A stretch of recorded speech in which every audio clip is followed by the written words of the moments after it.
Hi, everyone. It's Lydia with the Global Travel Junkie YouTube channel and podcast. And today I'm so excited to introduce you to our guest. We have a very avid traveler who's going to talk to us about the type of luxury travel that he's experienced. But we picked one place in particular that we're going to share with you today. So, Attilio, welcome. Thank you. It's So, great to be here. yes, yes. So where are you in the world today? Where are you sitting in right now? Well, I am in my house right now. I'm in Milano. We just finished the Christmas and New Year's Eve vacation, so I'm organizing my next trip for this year. So I'm in cold Milano. Okay. Well, for those of you who don't know where that is, that's in Italy. So, It's in Italy, of course. I'm sorry. yes. Okay, so we're going to just get started and get Yeah. rolling on luxury travel. I'm so excited to do this. But first, I would like for you to introduce yourself, give us a little bit of background, and tell All us right. why you're on the show today. Okay, well, my name is Attilio, and as Lydia said, I'm Italian. I've been traveling the world since I was 12 years old. Yes, I am a very, very lucky person. My dad has been working in a foreign country, so every summer, the day the school was over, we hop on a plane and we went to meet him. And I got to visit many, many, many countries in the world. Of course, this kind of traveling habit got into me when I got to be an adult and started working, and that's why I got to keep doing jobs that would allow me to travel and visit the world. I can say that probably I've visited about 60% of the world today, Wow. and that's very good considering that I'm. I'm considering all the countries in the world, so a lot of like African countries that they're like kind of impossible to go for many reasons. But besides that, all the countries that you can actually go and visit, most of them I visited for either work or pleasure. And even if it was work, though, I did find always a way to sneak in and go visit some museums or some other places. Good. So Well, tell that's us me. what And today, yeah, I'm sorry. Today I'm a food consultant. What that is like I try to bring the made in Italy to the world. We Italian have a passion about our way to prepare food and to eat that is very particular. So what I do, I try to go around the world and especially in the United States to do cooking shows and to do blogs or video blogs that would join this particular things, which is traveling and food altogether. Because one of my favorite thing that I do is I take American tourists that come to Italy and I take them to visit some of our factories or our places where we produce Parmigiano or prosciutto, or to visit a Prosecco vineyard. So that is like a lot of fun. Also because that really gives a chance for them to understand our culture, and that really gives me a lot of satisfaction because not anyone has gone back unsatisfied with what they visited, and especially they did gain a few pounds too. So that is also a good sign. that's typical when you go visit Italy. So tell it, you were telling me earlier that you're actually a platinum member of a travel club. So tell us a little bit about that and where you've been. Exactly. Well, the reason why I am a member is because when you get to travel a lot and you don't want to find any surprises whenever you're going to go. So you do bring your essential things with you, of course, but there's are a lot of services that you may need and a lot of things that you may need even around you in the room that you got to have. And when you travel for work, you want those things to be there. Those services or amenities, as I call them, come to only certain kind of hotels. So after I tested some of them, I find out that Sofitel and the chain of the Sofitel is is in is actually a fantastic structure that offers a lot of different kind of services, and especially if even you're not good to the language, they really help you, and they're really prepared to give you the right indication. So that's why it's been quite few sometimes now that I've traveled with in a Sofitel hotels, and I did get the platinum card for it. Great. Well, list for me some of those places you were saying Excuse you've me. actually been to. You know, the Yes, Beijing. yes. The Sofitels are part of the Accor group, and the Accor group, it's a French group. So mainly you can find these hotels in a lot of all over the world, but especially in those countries where French has a predominant visibility. But in Chicago, for example, in downtown, there is a fantastic Sofitel. But around the world, in Beijing, in Shanghai. Oh my God, the one in Shanghai is amazing because it looks like if you walk in the reception, in the hall, you look like inside a Buddha temple. It's really nice. They have swimming pools with waves and beaches, and the one that we're going to be talking about today is in Tahiti. Tahiti, it's like the capital, I would say, the main island of the Polynesian island. Beautiful islands in the Pacific Oceans. And it's like one of the most paradisiac islands that I've ever visited in my life. Way better than the Caribbeans, way better than any other tropical islands I've been to.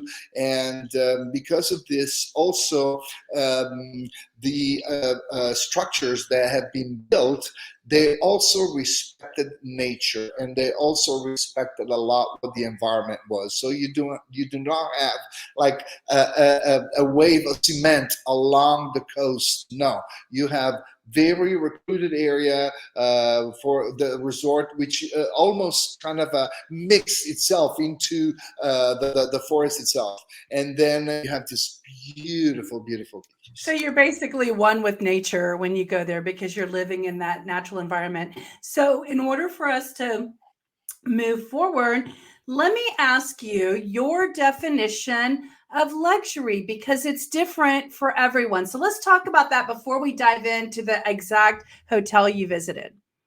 Okay, well, I think this is a very interesting question, Lydia, and I appreciated you asking me that because each one of us has a different idea and a different kind of a concept of what luxurious is. What is luxurious? A hotel room that costs us a lot of money, or a hotel room that, even though it's not so good, but yet it's a 5-star because it's in the downtown of a very important city. I think that in my personal opinion, after traveling so long, I found luxurious to be those places that can offer to you what you expect to find to make yourself comfortable. And by that, I don't mean just the air conditioning or the heater or a mattress or a shower that works. No, I don't mean that. I mean the extra topper on the mattress. I mean a perfectly clean room. I'm talking about all the services that maybe the hotel itself can provide to make you feel comfortable with all the amenities inside the room. How many times you forget a comb, but not in my case, but or a toothbrush, toothpaste, or whatever. Any of those things, the hotel provide them to you. You can call them in advance, and they will let you have them inside the room. They have services. If you're a tourist, they have services to provide to you. They're not so much overpriced just because they rely only on their own agencies or their own tour operators that will take you to do things. I've been in many different kind of tours as I was in Polynesia, and it was absolutely I found that the pricing was the same as the one local were providing, but I was feeling more secure for the fact that I was with my hotel van, that they knew where they were going to bring me and take me. I'm sorry, and then everything else that go along with it. So also the food in the restaurants, it's something very important, because usually the restaurants in their hotels are independent managed. Some outsider, it's like a normal. And I noticed that the Sofitel chain has very strict policies in what kind of food, first of all, they want to introduce, because it's international. But I have to say, being a French chain, they do have that extra French vein in their food, which is absolutely delicious. But the thing is, they have a very strict judgment on how well and how prepared the chefs and all the staff have to Yeah, be they're for all the things they're critique. going to do.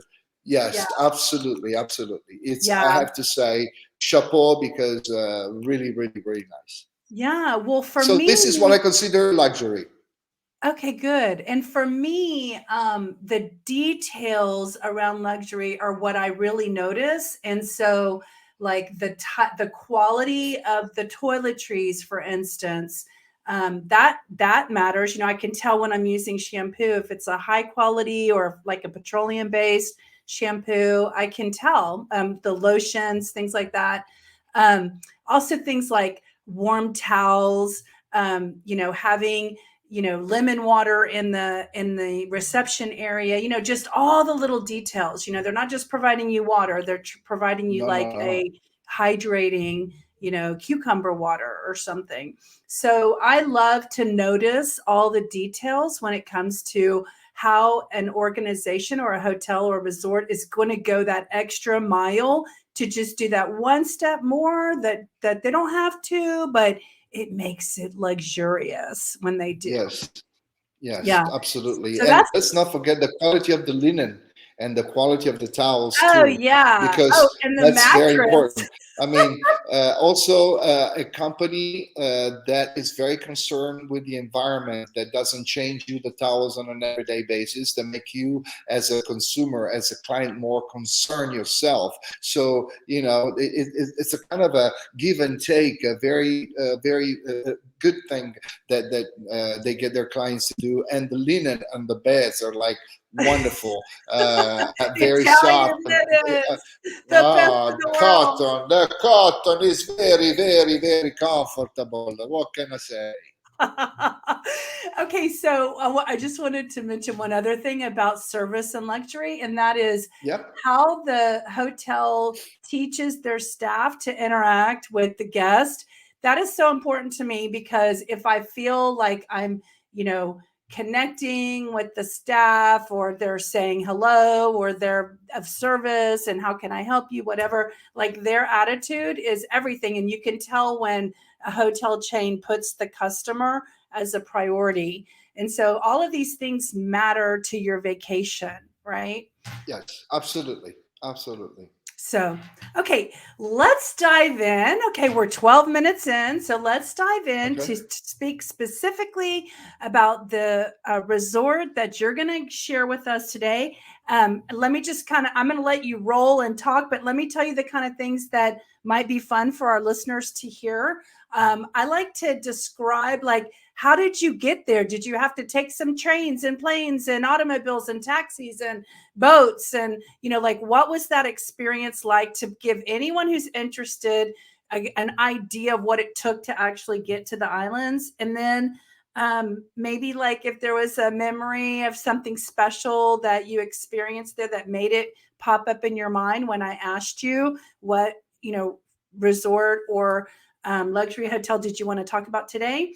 And then any activities that might be around so the guest or the listeners can, understand, like, once they get there, other than eat and sleep, what are they going to do? So let's talk about that. Okay. So I'm going to let you roll and you can talk for, 10 more minutes and I won't interrupt and we'll just hear what All you have to right. say. All right.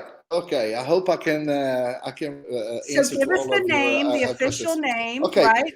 First of all, to get there, you need, first of all, let me tell you, all listeners out there, to go to a trip like Polynesia, which is on the other side of the world, even if you're in the United States, it's still on the other side of the Pacific Ocean, you do not need to go to a specific travel agency. It's very easy for you to organize that on your own, even local travel. And I will tell you that that was like the key for me and my wife to save a lot of money. So we from Italy had to go through the United States. So we went to New York, from New York to Los Angeles. So if you travel from the United States, more than likely you would have to go through Los Angeles, no matter from whatever you are in the country. From Los Angeles, you have about 8-9 hours of flight till you get to Tahiti.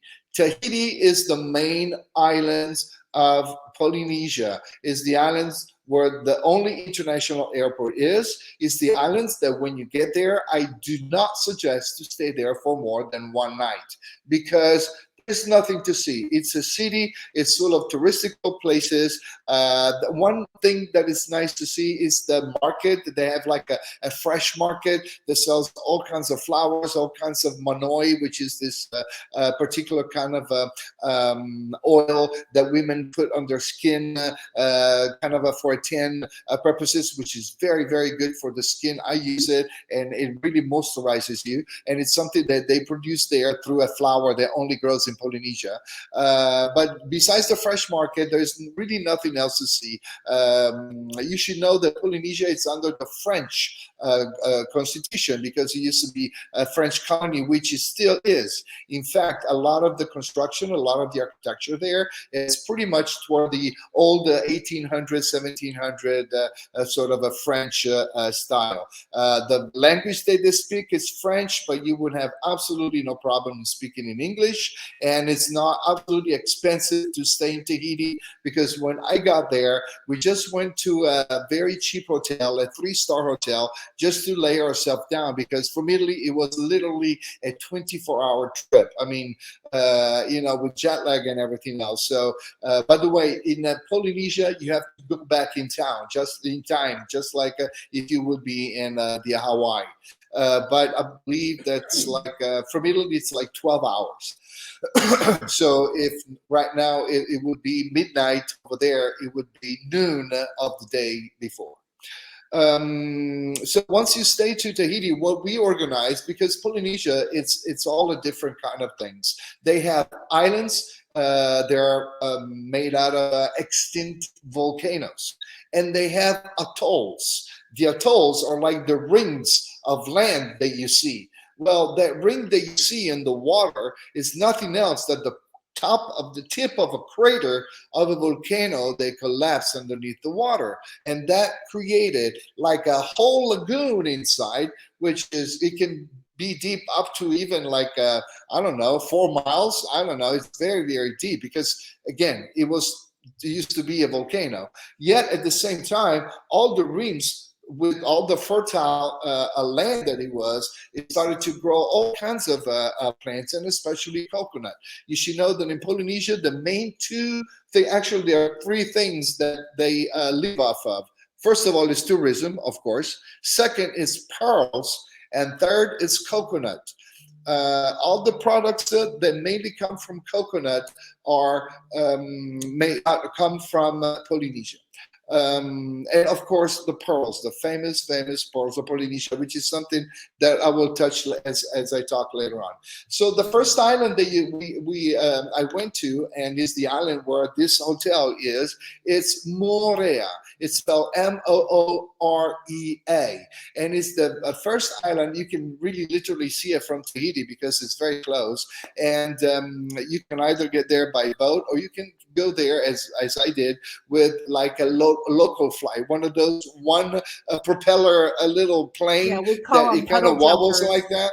Yes, but it's all fun, and it's like a 15 minutes thing. You just across the channel and you get there, and it's very cheap. And once I got there, there was my car that when I booked the hotel provided me a rental car for me to be picked up from the hotel, from the airport. I was brought to the hotel, and I was welcomed with a nice crown of flowers, and I was brought inside what was a overwater bungalow.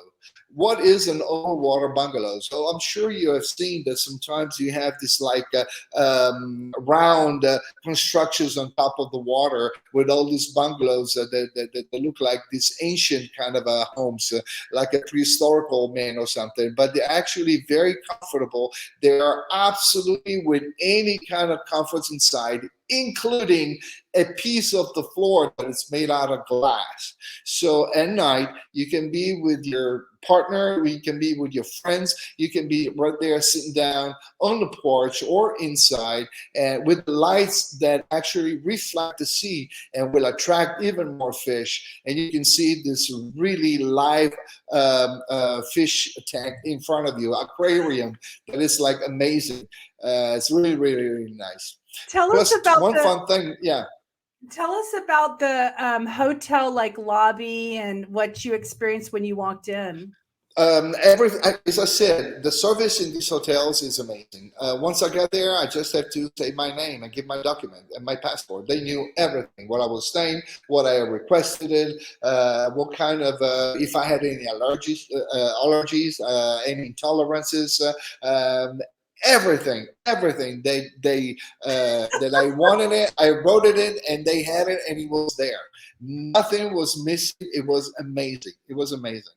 One thing that I did not expect was to be in a bungalow that was not too far away, and I was kind of like in the main way that you go out toward bungalows. There's like a main one, which is the bar, and then all the other bungalows that start next to it, right? So I was not too far from the bar, and it's nice to go there because the bar has a hole in the middle, and as the bartender goes around this hole to serve you, you can see that in the hole with the lights, there's like another aquarium, but it's huge.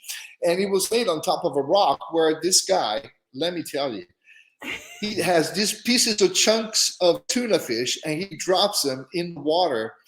All of a sudden, excuse me, this Moorea came out, and I'm not joking. I have videos to prove it. The head was as bigger than my head. Okay, it was this big. The body was this thick. It was like that's like 2 feet thick body. It was so long that I couldn't even see the end of it. And it started to come out gently, taking these little pieces of tuna fish. And it was like, he started to caress her and joke with her. I was like, oh my God, you know? It was like the most amazing thing. Yes.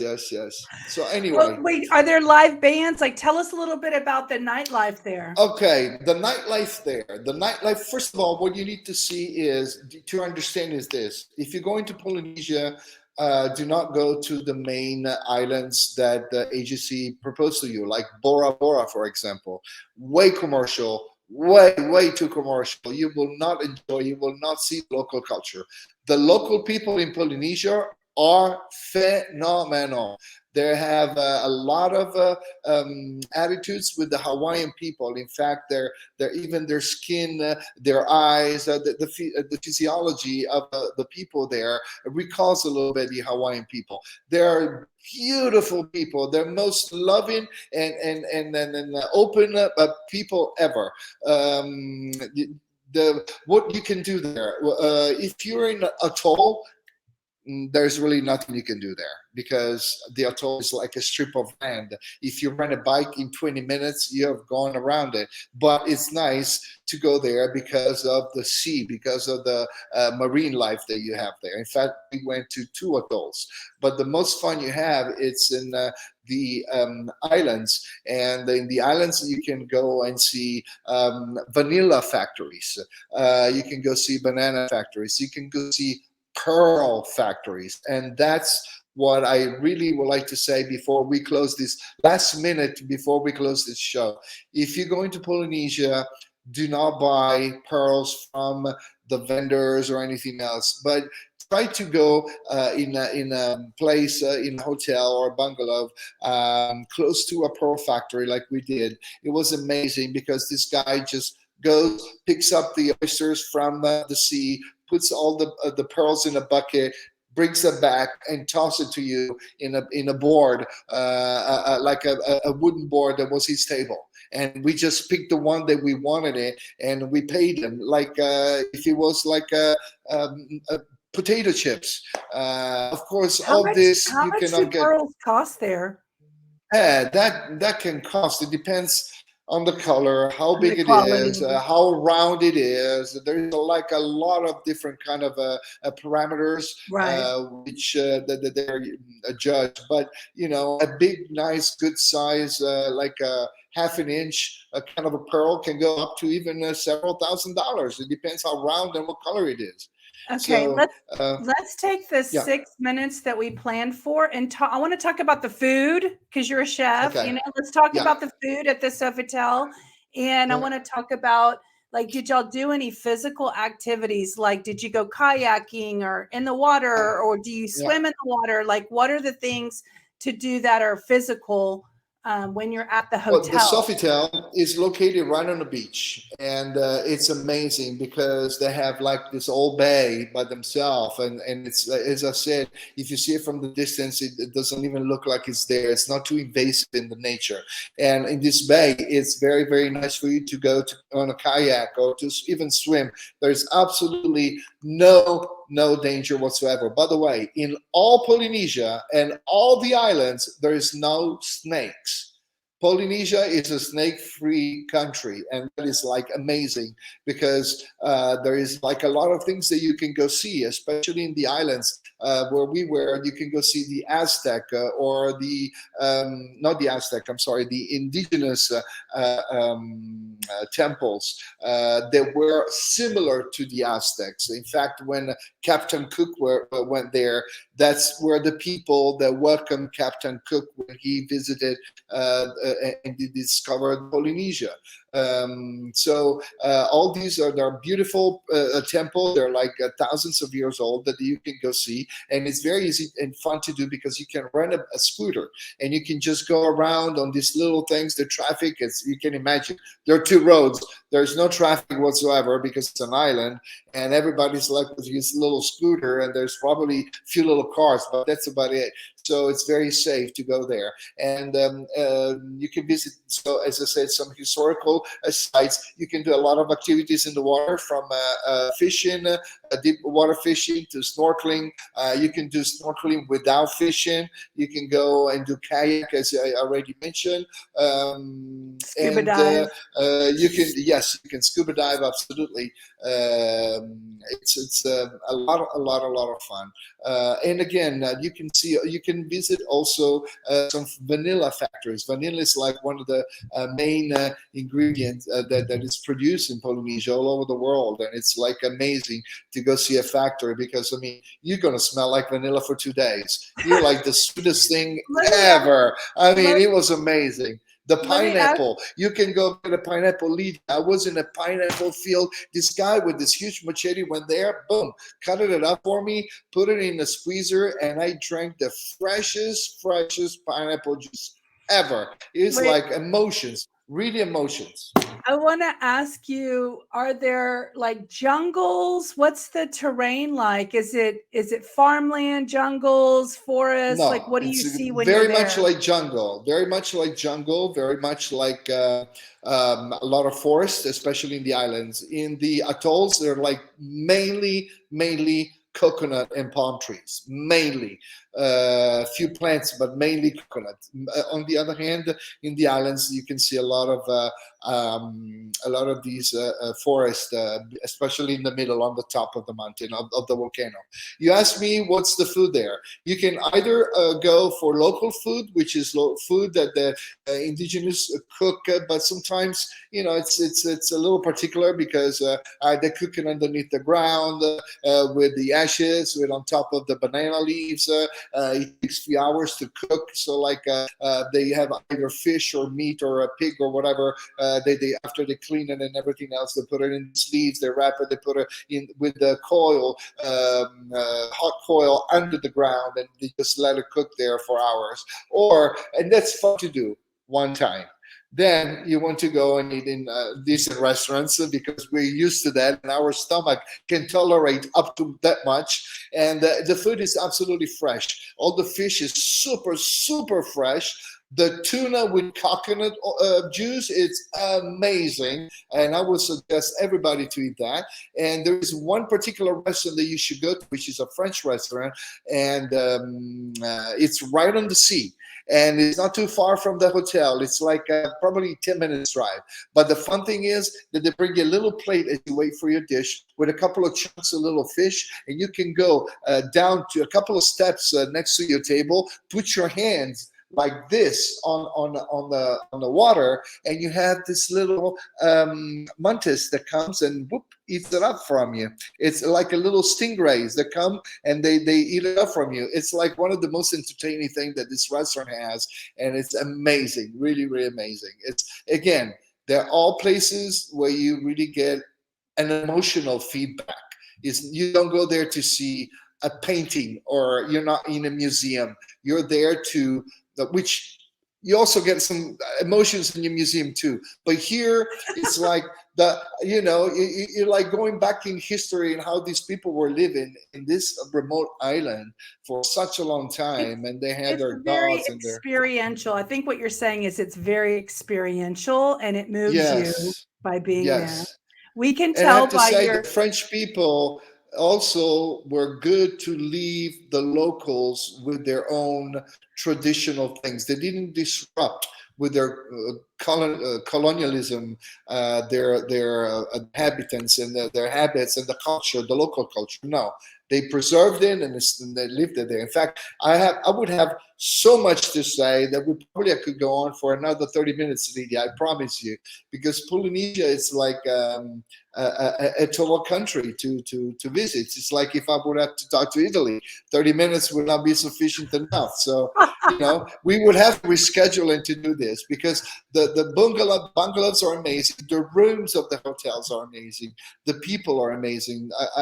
If you guys go there, write to Lydia, and she will give you all the information on how to get there and get all these places. I'll be writing Attilio. So thank you so much, Attilio. Pleasure. Your passion and your enthusiasm and your excitement about the country and the islands is definitely encouraging and motivating. Makes me want to plan a trip and figure out how I'm going to puddle jump my way over to the island of Moorea. And Moorea. Moorea. Is that right? Perfect. So I just want to remind everyone, we were talking about the hotel that he picked for this episode was the Sofitel Kia Ora Moorea Resort, Beach Tahiti. Resort and Lagoon. And it's in French Polynesia. So if I have an opportunity, I will put the link to this particular hotel resort in my description at the channel. And we want to invite you back, Attilio, to come and do another episode of a different journey. I definitely would love to have you highlight what you do in Italy, like talk about the people who can find a Milanese restaurant, not restaurant, hotel or resort. We'll pick one of those, and people can come and stay in that hotel, and then they can work with you and have you take them to all the different tours that you like to take people on. That would be fun. Absolutely. And yes, then you would. Absolutely. I know you've traveled a lot, so we'll also have you pick the next episode of where you want to share that you've been to, and we'd love to have you back. I'm sure my audience is going to enjoy hearing you passionately describe your future travels for them. Thank you so much, Lydia. It was really a pleasure to speak with you today. And just let me know when you want to hop on a plane again, and I'm ready with my luggage right here. Exactly. That's right. I want to come and take some of your tours. So that would be a lot of fun. So one All day a right. girl can dream and we can see what the future holds for Lydia going back to Italy. So Yes, anyway, you never know. Absolutely. yes, you never Absolutely. We're know. all waiting So for you, open arms. thank you. I love Italy too. So everyone, please subscribe to the channel. We're just getting started. We're just building our audience, but we plan on having episodes of the actual hotel staff who can come on and talk about their hotel and what they offer people. We're going to have more guest stories and experiences so that you can hear from real world scenarios of people who've enjoyed particular hotels. We may even have like a chef or a spa manager who's going to talk about what the experience is when you come to their particular luxury spa. And I also am going to have a few travel agents who can come on and talk about what they've learned about different places that they've sent their clients to. So it's a great place to come and get information and resources. And I would love for y'all to comment below or give me questions or ask me. I would also love for y'all to suggest some of the places you've been that I should be interviewing and talking about. So please comment below and let us know where you've been. If you want to be a guest and talk about your luxury travel experience, go to my website, globaltraveljunkie.com, and fill out the contact us form, and it'll send me an email and we can get connected and I can have you on like I had Attilio, and you can tell your story too. So thank you all. Thank you again, Attilio. Have a wonderful night, and we look forward to seeing you again. Thank you. Thank you. It was a pleasure. Ciao. Ciao. Ci vediamo. Ci vediamo.